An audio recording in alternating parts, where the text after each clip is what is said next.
Hey guys, well here's day 2 of the 66 Pontiac saga. Yeah, I admit I didn't get much done today.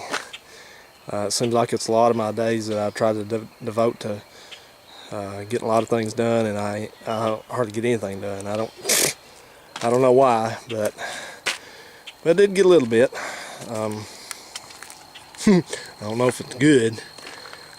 But you might remember me telling you on the last video about this brake drum that was seriously scored and just really ragged and screwed up, and looks like somebody had driven with the brakes just down to the backing plate on them, and unfortunately I think I know who that someone is. It wasn't me, but they're related to me, and that one, like I said, it's got the 2 big grooves in it from the rivets, but it wasn't scored up as bad aside from that. So I'm not, you know, this, I don't like drum brakes enough to let that car go by. I don't like drum brakes enough to put a lot of money into them, so I'm just mainly trying to get this safe just to drive around, you know, around here. Because it really needs disc brakes in the perfect world. But, I did go ahead today and order my rebuild kits for the wheel cylinders, front and rear. I'm not going to do the rear until I have the fronts done. There's no sense in getting all 4 wheels off of it. But got hoses coming, new shoes, and none of this was expensive. But you would not believe how much if I was going to just put replacement wheel cylinders on this car. They are $56 freaking a piece for wheel cylinders. The backs aren't that bad. They're like $9, $10, whatever. But boy, the fronts are outrageous.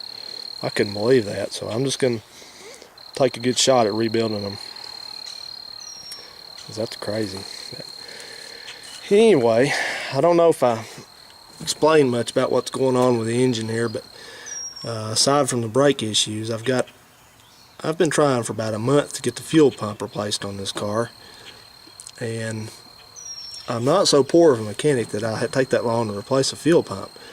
But this one has some weird ass bolts that hold it on. They take like it's a 3/8 12-point socket that fits it, and I didn't have one, and somehow I've managed to go to the damn parts store 2 times in a row and buy the wrong one. I get up there and I think it's a 7/16, and it's not.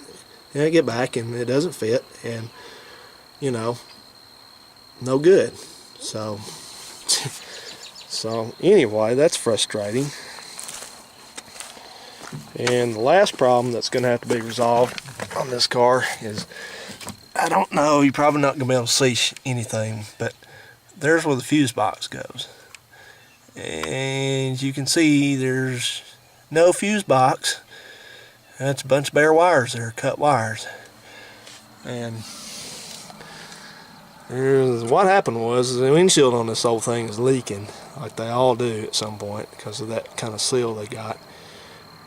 And it's filled up the floorboards of the car with water and got moisture in here really bad, as you can see by the headliner and the upholstery and all that. And the previous owner, their solution to cutting well, it had a rusty fuse box, so all the stuff stopped working right on it. So what they did was they cut it out and threw it away, with no regard about where you're going to get another one or what to do about that. So I've searched high and low to find a replacement, and I think with a simple electrical system this old car has in, I think I'm just going to use a late model fuse box on it, just to plate the blade type, more modern, and go with that, because I think it's only got about 6 circuits in it. Yeah, I haven't shown much of the interior of this whole thing, but it's got to have some work on it. Not doing it right now, I got more stuff to do, but that's the third thing. See my brother's handiwork with the headlight switch there. Said it was overheating or something. So yeah, I've got about three little issues here to get resolved. So yeah. But anyway, I got so frustrated today that I got home and I didn't have the right tool again, just to my ignorance, because of my ignorance, that you guys been waiting to see something go on with this car, and me too. And now it ain't gonna run today. I don't have it ready to, no fuel pump replaced or anything like that, but I thought at the very least I'd put my battery back on it and see if this sucker will just turn over at the very much. So let's take a shot at it. Camera gets up. Well, let me see here. Now I'm using my remote starter. I don't have, going with the key yet.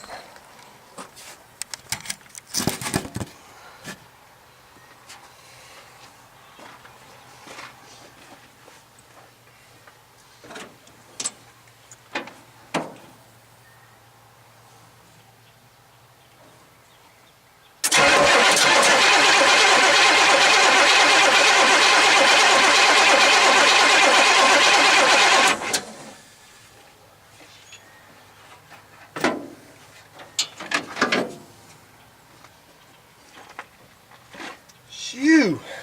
Smell some funky old gas coming from somewhere.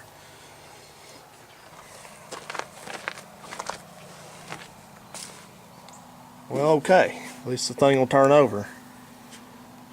Actually, this car runs good. I've heard it run. I heard it run less than a year ago. It's running. It runs great when it's all fixed.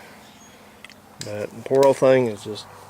I know you guys have said this is a great car, and it is, but it's got a little bit more wrong with it than meets the eye. But we'll get there with it. We'll get it fixed. One bite at a time, as my dad said. Well, okay, guys. I'm gonna get cleaned up here and maybe go down there and work on the lawnmower a little bit. So I'll sign off this video, and I hope you guys enjoyed this little update. And good Lord willing, there'll be more to come. Stay tuned. Thank you.